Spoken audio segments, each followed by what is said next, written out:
দাদা আমি লোন নিয়েছিলাম, লোন নেওয়ার পরে আমি লোনের টাকা দিতে পারছি না। তারপরে দাদা রিকভারি এজেন্ট আমার বাড়িতে এলো। বাড়িতে এসে দাদা আমাকে বলছে তোর এই করে দেবো, হ্যান করে দেবো, ত্যান করে দেবো, টাকা দে। দাদা আমাকে এবার সুইসাইড করতে হবে। আমার টাকা নেয়, একদিকে টাকা দিতে পারছি না, অপরদিকে দাদা আমাকে রিকভারি এজেন্টরা খুব প্রবলেম করছে, গালিগালাজ করছে, মারধর করছে, হ্যারাসমেন্ট করছে, হুমকি দিচ্ছে, বাবা মা তুলে গালাগালি দিচ্ছে। দাদা দাদা আমি কি করব এবার? সব থেকে প্রথমে আপনাদেরকে জানতে হবে আপনাদের অধিকারটা কি।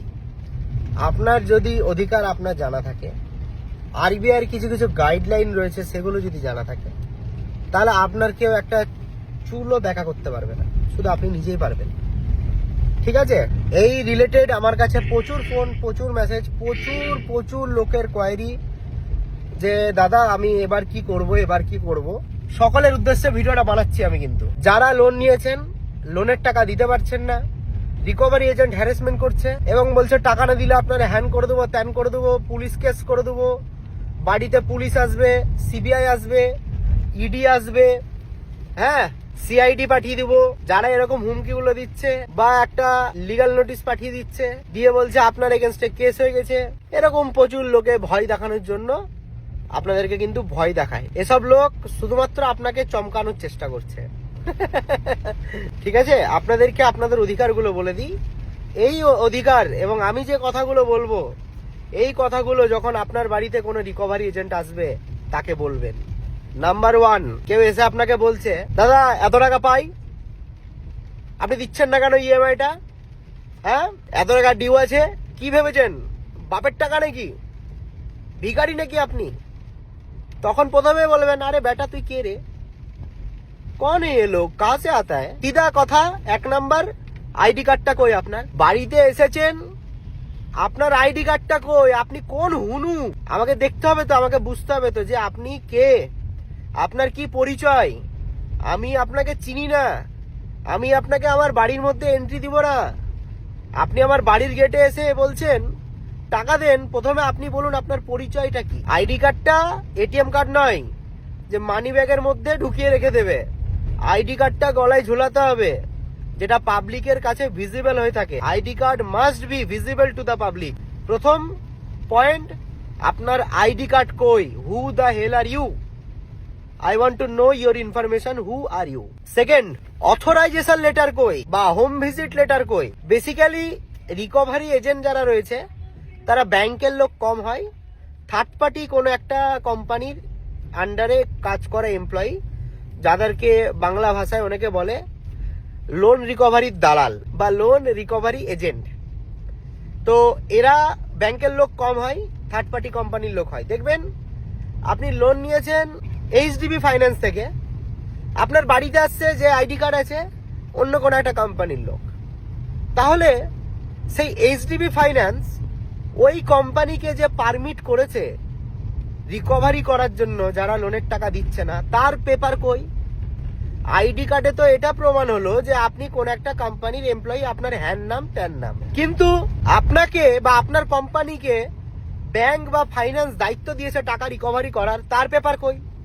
তার পেপার নাই, চুপচাপ বাড়ি থেকে ভাগো। নো এন্ট্রি, কোনো কথা চলবে না, কোনো টাকা পয়সার গল্প চলবে না, ওসব পরে।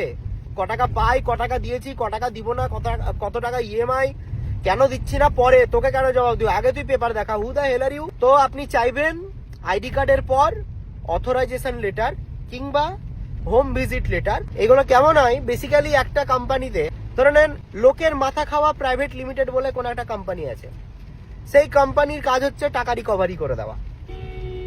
সেই কোম্পানিতে 1000টা লোক এমন আছে যারা লোককে হ্যারাসমেন্ট করে টাকা রিকভার করছে।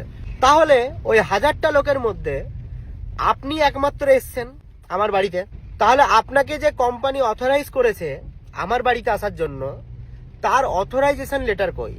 আপনার কাছে কোনো অথরাইজেশন আছে আমার বাড়িতে আসার? তার পেপারটা দেখান আগে, তারপরে কথা বলবো। আগে পেপার দেখা, তারপরে হবে কথা। তৃতীয় হচ্ছে, কোনো ব্যক্তি যদি আপনার কাছে টাকা চাইতে যায় বা লোন রিকভার করতে যায় বা ইএমআই টাকা নিতে যায়, বা আপনি ক্রেডিট কার্ড নিয়েছেন, আউটস্ট্যান্ডিং পেমেন্ট করতে পারছেন না, এই টাকাগুলো যদি নিতে যায়, তার দরকার হচ্ছে ডেপ্থ রিকভারি লাইসেন্স। DRL, একদম সিধা বাত, নো বকওয়াস।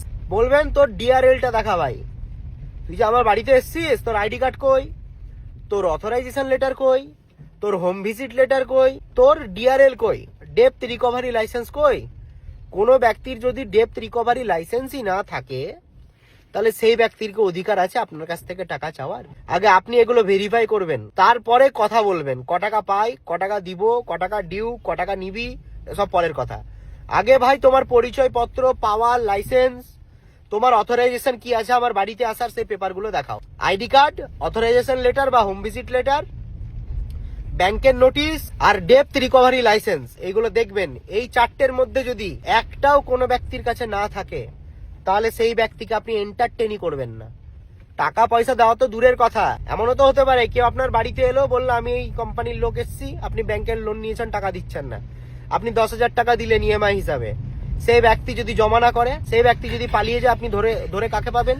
তাহলে তার পেপার পত্র আপনি দেখবেন না? এগুলো আপনার অধিকার, এগুলো RBI এর গাইডলাইন, এগুলো আগে জানুন। আপনার অধিকার যখন জানবেন, তখন আপনাকে কেউ বাড়িতে এসে গালাগালি করতে পারবে না। কোনো রিকভারি এজেন্টের, কোনো ব্যাংকের কারোর বাবার ক্ষমতা নেই আপনাকে গালাগালি করার, আপনি টাকা দিতে পারেন বা না পারেন। কোনো রিকভারি এজেন্ট বা কোনো ব্যাংকের লোকের ক্ষমতাই নাই আপনার বাড়িতে ধর্নায় বসে থাকা ঘন্টার পর ঘন্টা। এগুলো সব ইল্লিগ্যাল। কেউ গাল দিতে পারবে না, কেউ ধর্নায় বসতে পারবে না, কেউ 10টা লোকের সামনে আপনাকে বলতে পারবে না এই টাকা নিয়েছিস, টাকা দিচ্ছিস না। পাড়ার লোকের সামনে অপমান করতে পারবে না, অপদস্থ করতে পারবে না, এগুলো সব ইল্লিগ্যাল। এরা যদি বেশি বাড়াবাড়ি করে, তারও উপায় আছে, সেই উপায় নিয়ে আর একদিন খেলা হবে। ডাইরেক্ট বলবেন, আরে আমি তো বাজাজ ফাইন্যান্স থেকে লোন নিয়েছিলাম, আমি তো ভাই টাটা ক্যাপিটাল থেকে লোন নিয়েছিলাম। তুই ভাই কে? তুই কি করতে বাড়িতে এসেছিস? তোর কাছ থেকে তো লোন নিইনি। তাহলে তুই তো কাগজপাতি দেখা, কোম্পানি যে তোকে পাঠিয়েছে, তুই কোন কোম্পানির লোক, আমার বাড়িতে আসার জন্য তোমার কি অথরাইজেশন আছে, আমাকে সেটা দেখাও। সামান্য যদি বাবা ছেলের গাড়ি চালায়, তার জন্য অথরাইজেশন লেটার, অথরাইজেশন পেপার বা লেটার লাগে, এগুলো লাগে, অথরাইজেশন লাগে। আর কোন ব্যক্তি আপনি চিনেনই না, জানেনই না, তাকে আপনি আপনার বাড়িতে অ্যালাউ করছেন, তারপরে তারা গালাগালি করছে, আপনার বাড়িতে বসে আপনার টাকাতেই চা খাচ্ছে, খেয়ে আপনাকে গাল দিয়ে বলছে এত তারিখের মধ্যে টাকা দিবি, নাহলে তোর খবর আছে। কেন মানুষদেরকে এন্টারটেন করেন এদেরকে? আমি যদি ভিডিও বানানো শুরু করি না ভাই, যারা এই রিকভারি এজেন্টের কাজ করছো, তোমাদেরকে বলে রাখি, মানুষের ঘরে ঘরে গিয়ে মানুষদেরকে অত্যাচার করা বন্ধ করো। এমন এমন জিনিস মানুষদেরকে তুলে দিয়ে দিব, লোকের বাড়িতে টাকা চাইতে গিয়ে না মুখ লজ্জা লাগবে। টাকা চাইতে যাও, কিন্তু প্রপার পেপার ওয়ার্কে যাও। এদের জন্য ফেয়ার প্র্যাকটিস কোড বলে একটা জিনিস থাকে, যে কিভাবে একটা কাস্টমারের সাথে ডিল করবে, কিভাবে একটা কাস্টমারের কাছ থেকে টাকা চাইবে। এর জন্য বহুত আইন কানুন রয়েছে। বেশিরভাগ রিকভারি এজেন্ট একটাও মানে না, ফেয়ার প্র্যাকটিস কোড কি সেটাই জানে না। এগুলো নিয়ে ভিডিও বানাবো, প্রচুর RBI এর, সুপ্রিম কোর্টের গাইডলাইন রয়েছে, এগুলো নিয়ে ভিডিও বানাবো। মানুষকে যত অত্যাচার করবা, আমি তত ভড়কে যাব। যত আমার কাছে কমপ্লেন আসবে, আমি তত তোমাদের ফান্ডা খুলবো। ভিডিওটা শেয়ার করে দিন। যারা লোন নিয়েছে, লোনের টাকা দিতে পারছে না, হতেই পারে আমি কাল বড় লোক ছিলাম, আজ গরিব, আমার টাকা নাই, দিতে পারবো না, তার জন্য আমি গাল খাবো নাকি? টাকা নাই তো দিতে পারছি না, সেটেলমেন্টের অপশন আছে না, সেগুলো নিয়েও ভিডিও বানাবো। টাকা দিতে পারছেন না, আপনি সেটেলমেন্টেও যেতে পারেন, সেই সব নিয়েও ভিডিও বানাবো আমি। ভিডিওটা শেয়ার করে দিন, আম জনতা তার অধিকার জানুক। আর বাড়িতে যে লোনের দালালগুলো এসে যে বেবাজে অত্যাচার করছে, সেগুলো বন্ধ হোক। ধন্যবাদ।